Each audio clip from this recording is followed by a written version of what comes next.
So, how do you recognize a covert narcissist inside of a relationship?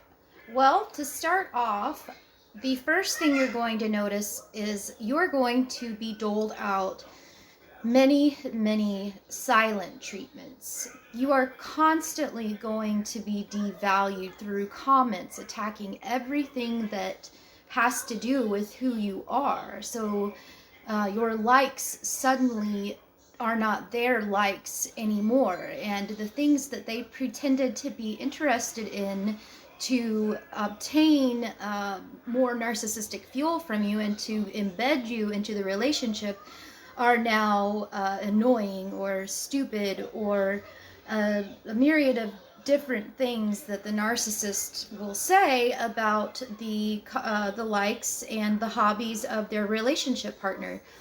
And you will be thinking to yourself, didn't we go wine tasting, and didn't you proclaim to like these things when we first got together? This will leave you scratching your head every time. In public, many times narcissists will do a lot of philanthropist type acts. They are very philanthropic in person in public, but not behind closed doors. So they're usually volunteering or always coming off as a nice and helpful person in public, as they're very concerned about this public image that they have, and they only abuse you in private, it seems. When a covert narcissist cheats on you, they're usually going to do it in a very sneaky way that makes this other person seem like they are just a friend or a pen pal or somebody that they have done business with. There is always an excuse as to how they met this person, but the explanations in the back of your mind, you've always got that thought of, that seems really shady. It's going to ping your intuition, and never doubt that intuition whenever you feel it pop up, because it is usually 99% of the time correct. So this brings us to the classical gaslighting behavior. You remember a conversation having happened one way, and you have evidence of this conversation happening in a certain way. But guess what? You remembered it wrong. Your memory is shoddy. You are having issues with your memory all of the sudden, according to the narcissist. It feels like you are in a relationship with somebody who cannot even agree on a common reality, a common shared reality that everybody else on this planet seems to share, except for the narcissist. The narcissist is constantly going to bring up past events in an argument, or possibly outside of an argument, to stonewall the conversation between him or her and their significant other. And it is the best way for them to take the heat off of themselves whenever they are in a conversation about possibly having infidelity or cheating behavior, and they will sit back and accuse you of doing something 15 years ago, or something that happened 15 years ago. The narcissist can never be wrong. Any discussions that you are going to have, that narcissist is going to have to win regardless of what it is. It could be a conversation, it could be a friendly game of Monopoly.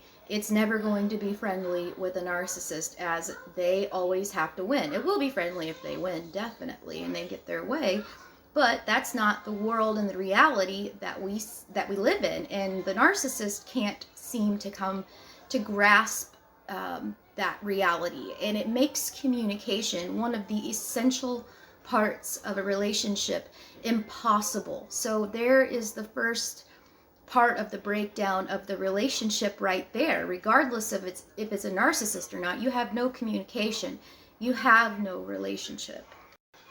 Covert narcissists are notorious for withholding affection from their significant other, and often they will give you the absolute bare minimum that they seem to think won't send you running. They starve you by never initiating any kind of touch or intimacy or affection, and that makes you start to feel bad about who you are, your body, and more. You are going to find yourself bringing 120% of the effort into the relationship. And at the end, it is going to be 0% coming back from the narcissist.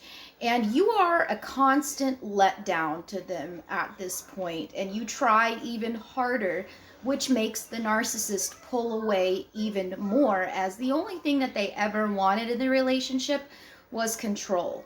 And remember that these relationships work in a cycle that is proven, and there is a shorter phase of things being good every time that this cycle goes back around. Then as soon as they understand that they have secured you emotionally, whether it's the first time or the 15th time, they are going to start devaluing you, getting mad and blowing up so that they can leave or do whatever it is that they need to do, more than likely go see the new supply, and the cycle starts again.